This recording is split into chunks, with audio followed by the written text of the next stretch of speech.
Hello friends, hope you are well. Welcome to this week's Day Report, home of tech and telco news from all around Australia and some international tidbits. I have some interesting news for you today. Some may even flow into each other, but as a quick summary today, we're looking at NBN Co's first lot of upgrades. NBN Co's bonus are now under new rules.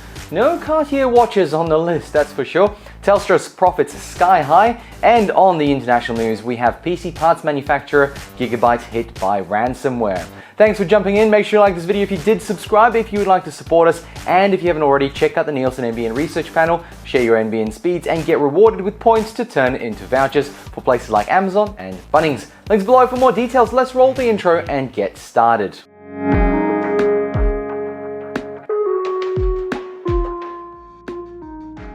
Let's start with some good news. Now, good news only for some, but nonetheless good. NBN Co has announced it will start a small launch of 10,000 premises that will receive the on-demand upgrade from fiber to the node to fiber to the premises. So the question is, how can you be part of the 10,000 premises first to get that upgrade and get fiber into your home? Well, I have to disappoint you for now. NBN Co hasn't even figured that part out. A few months back, NBN Co said it will look at customers who upgrade their plan to one of the super fast plans, for example, the 250 megabit one down, or if you have a plan right now that you can't attain the high speed. At the moment, this plan upgrade would also include a minimum term, which again is unknown. So make sure to subscribe to this channel to get updated as soon as we do know. Now, this week, NBN Co mentioned that 100 down and 20 up plans could also be the minimum, so stay tuned, I guess. I will, however, say that that would be a very silly minimum to make. If you have limited capacity to upgrade, you kind of want to upgrade people who are a lot higher paying plans anyway in the first run. Now, the upgrade plan is set to scale up significantly in 2022 and 2023, so fiber upgrades are coming, but they're still a few years away. Let me know if you'd like to be upgrading soon, and if you have noticed anything on your sign-up pages on your RSPs if they're talking about the same story. Let's jump into the next NBN story. NBN Co has generated a total of $4.6 billion in revenue for FY21. This is an increase of 21% year on year. Reports say this is due to the final connections coming in now and also the increase in chosen speed plans. But what does all this mean for employee bonuses? Well, after the $78 million bonus debacle and of course the Cartier watches shenanigans at Ozpost, where the ousted CEO received a $1 million payout for getting kicked out for it, now NBN Co has taken steps to impose new rules and limits on such payments. Now, the wording used here is tightened, not necessarily restricted. You see, the Australian Public Service Commission issued a guideline for payments on performance-based bonuses. I have linked the guidelines below for your reading pleasure. For now, I thought I would highlight some principles and government expectations out of this report. Commonwealth entities and companies exist to deliver outcomes for the public. Now, any performance bonuses must be carefully designed to clearly align with delivering a public benefit over and above expected outcomes. Now, all Commonwealth entities and companies have responsibility to the Australian public and therefore should act in line with community expectations regarding remuneration, regardless of the level of independence from the government. Now, Commonwealth entities and companies should exercise rigor and restraint in the use of performance bonus payments. Performance bonus payments may only be used in limited circumstances justifiable to the Parliament and the public. The rest of the guidelines talk about who is eligible for such bonuses, highlighting non-eligibility if the employee is only performing adequately and should only be rewarded for the highest of levels of performance.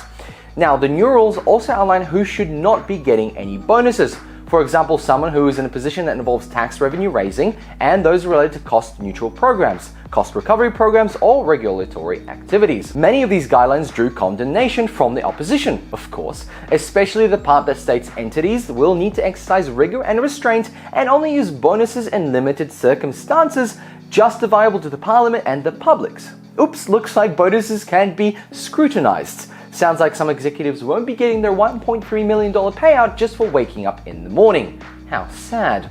The guide is quite interesting and I'm looking forward to seeing how it actually is followed in the end, probably next year. Let me know your thoughts below. Next up, Telstra. Telstra's T22 transformation is nearing its end, and my, have they done well. With all the cuts and asset sell-offs, new tech stack, Telstra's profits have risen to 1.9 billion Australian dollaroos. But hey, let's get mad about the NBN for making all that much harder, right? Looking at the numbers, Telstra reports that their total income has reduced by around 11%, but their pure unadulterated profit rose by 3.4%. That, ladies and gentlemen, is very impressive, and the share price has hit a 2-year high. They have reduced their inefficiencies, however, there is more to happen. Telstra promised 8,000 job cuts over the 4-year transformation, and we still yet to hit the 4-digit number. And there are rumors that the number being higher anyway. So expect more jobs to be automated, be made redundant, and call centers to decrease in body count too. Now, Telstra has also allocated $50 million for a transition program for affected employees, as there may also be a light at the end of this tunnel. Now, Telstra has said they will invest in 1,500 new roles that will help build capabilities for their future. So it looks like new roles will end up coming up over time. CEO Andy Penn has also said that the big personal reduction comes from introducing a flatter structure, getting rid of multiple layers of managers that added too much bureaucracy. Is Telstra going to become a powerhouse? Let me know your thoughts below. Time for some international news. Make sure you like this video if you did. It really helps with the YouTube algorithm. I'm sure many can think back and remember at some point having a gigabyte motherboard, graphics card, laptop, even monitor. They in fact also do keyboards, mice, speakers, headsets, and a bunch of other PC components.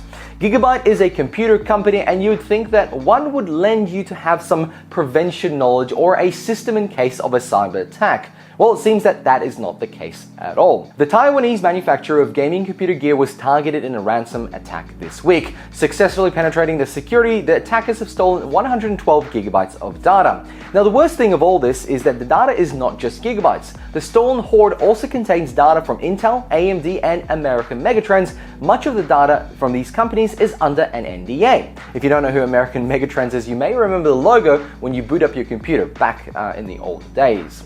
After detecting the abnormal activity on the network, Gigabyte had shut down their entire IT system and notified law enforcement. As always, Gigabyte has not confirmed any details, but those with great noses have sniffed out some interesting details. On the Bleeping Computer website, links below, the article goes into full details. You see, the attacking group has been identified as Ransom EXX, a boy band out of China, of course, and more than likely with some Hollywood magic, they left this note. We have downloaded 112 gigs of your files, and we are ready to publish it. The Ransom EXX ransomware operation originally started under the name Diffray in 2018, but rebranded, because that's what these cyber attackers do, they just rebrand as Ransom EXX in June 2020 when they became more active.